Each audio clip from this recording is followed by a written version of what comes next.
अनिसचे doctor Narendra Dabholkar आणि comrade Govind Pansare यांच्या हत्येप्रकरणी सीबीआयच्या तपासावर मुंबई हायकोर्टानं सवाल उपस्थित केलाय।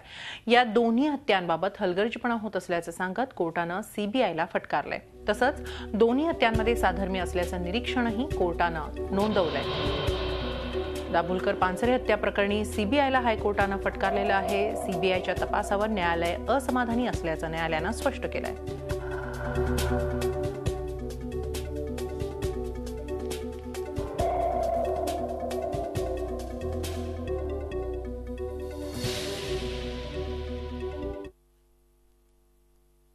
कोणीतरी विचार मांडतंय म्हणून त्यांचा खून झालेला आहे आणि त्यामुळे ह्याच्या पुढच्या काळात अंधश्रद्धेला विरोध करण्यासाठी लोक रस्त्यावरती येतील का घाबरतील? काम करणारी माणसं जर घाबरून राहिली तर कसं चालेल? तर याविषयी हायकोर्टाने चिंता व्यक्त केली।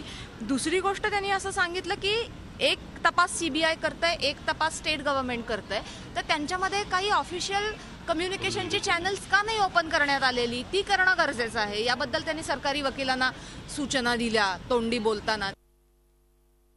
कॉम्रेड पानसरेंच्या तपास यंत्रणेमधले एक अधिकारी त्यांची बदली झाली होती, तर त्यांच्याऐवजी त्याच रँकचा एक माणूस नियुक्त केला जावा। त्याचबरोबर 1 महिन्यानंतर म्हणजे 4 आठवड्याची मुदत त्यांनी मागून घेतली। या 4 आठवड्यानंतर स्टेटस रिपोर्ट सादर केला जावा न्यायालयाला, अशा प्रकारचा एक आदेश देण्यात आलेला आहे।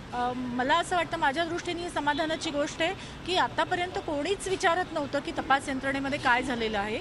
आता न्यायालयाच्या नियंत्रणाखाली मला असं वाटतं की यांना काही ना काहीतरी उत्तरं द्यावी लागतील आणि तपासामध्ये गती येईल। झी 24 तास रहा एक पाऊल पुढे।